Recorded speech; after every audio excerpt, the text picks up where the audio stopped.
Yeah. So I'm just like, find something that you want to watch, and I'll probably bail, just because I got stuff to do. He lands on The Disaster Artist. Have you seen that? It's a movie. I have seen it. You have Yeah. seen it? So he's like, oh, I've been wanting to see this. And I don't know if they just put it on Netflix or if it's, Brandon gets all the updates whenever they put stuff on Netflix. I don't know. I've heard of it.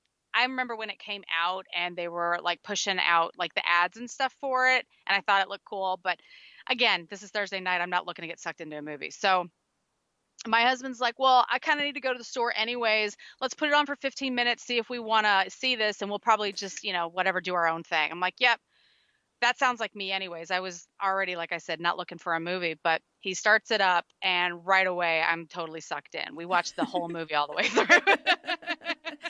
Yeah, for one thing, who in their right mind puts a movie on when they don't want to really watch TV? That's what they made HGTV for, and Food Network and stuff. You watch 15 minutes of those things. Yeah. You see one of the houses on House Hunter. You watch Sure. one round of Chop, and then you're Yeah. like, okay, I'm good. I don't need to. I'll watch the entree and the dessert one later. It doesn't matter. No kidding. You don't start a fucking movie Well, just hoping it will be bad.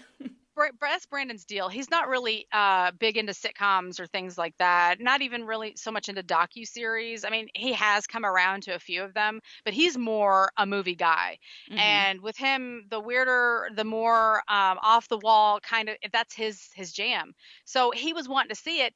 Basically, if I wasn't into it, he was going to go do his thing and then watch the rest of it without me because he would have felt like it was a waste of my time. That's what I mean. Right. No, I get it. And Carl's always trying to pick movies too.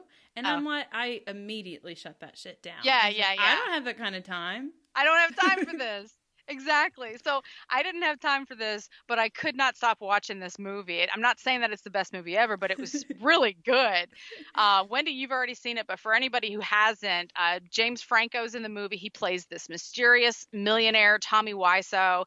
The guy's got this crazy accent that nobody can nail down, and he never tells anybody where he's really from or his age, and he's super eccentric and weird. And like, I was just head over heels in love with this character. I'm like, this is great. And as it turns out, the movie, The Disaster Artist, is based on the making of a cult classic movie called The Room, which was widely deemed the worst movie ever made. Which was another reason, like, I'm trying to start watching this, and Brandon's kind of telling me about it. I'm like, oh, actually, that does sound interesting. I had no idea, though. I'd never seen it.